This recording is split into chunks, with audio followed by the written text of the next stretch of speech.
The responsibility for sample collection is that of the state governments.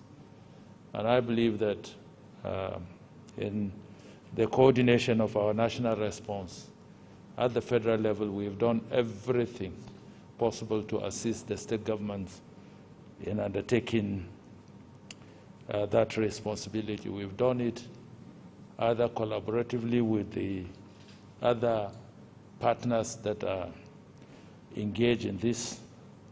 COVID has set up a couple of collection centers across the country. The NMPC has deployed resources and material with its partners.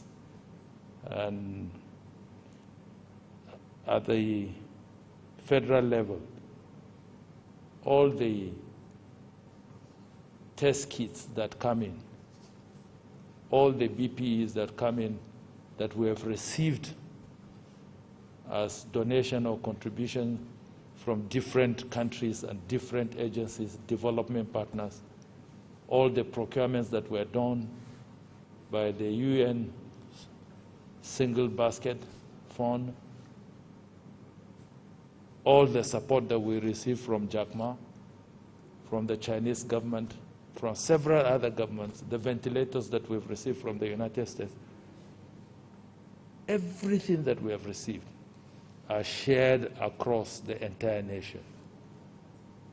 Because the responsibility for managing COVID-19 resides substantially with the subnationals and the local governments within their constituencies. In addition to that, you've heard us speak about resources that are either being deployed or have been deployed. The states are receiving some facilities which was being coordinated by the Nigerian Center for Disease Control, I believe is the RENDESI. Virtually all the states have received or they are going to receive for the purposes of risk communication, consultation, sensitization, and general coordination for the national response, $100 million naira each. In addition to that, if you have followed the revised 2020 budget, there has been a provision in our revised 2020 budget where 32 states would get $1 billion naira each for the purposes of driving the processes of our response to this COVID-19. Lagos did get their own first, 10 billion, Kano, 5 billion, then Jigawa and Ogun got $1 billion each. But in the budget now, there is a provision, and the budget has become an appropriation act, where each of the 32 remaining states plus the Federal Capital Territory will get $1 billion each for the purposes of addressing the matters of COVID-19. The World Bank too has extended some facility to the states, totaling about $104 million. By the time that is wrapped up, it's another $1 billion each to each of the states to address issues of health infrastructure.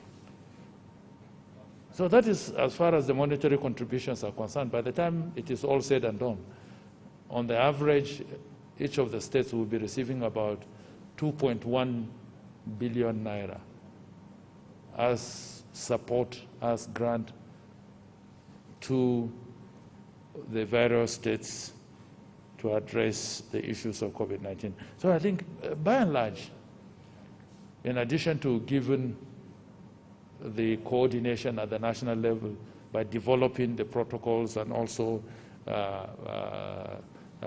putting up a national response into which each and every state fits in, resources have been provided for that.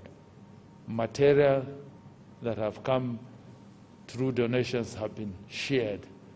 Even the procurement that the Ministry of Health and the Center for Disease Control are embarking on. When they get these things, they don't keep them. They send them out to the 36 states and the FCT, to either the health institutions that are owned by the states or to the federal medical centers and the tertiary teaching hospitals in the various states for the purposes of coordinating and making sure that we have enough resources and material to continue our fight against COVID-19.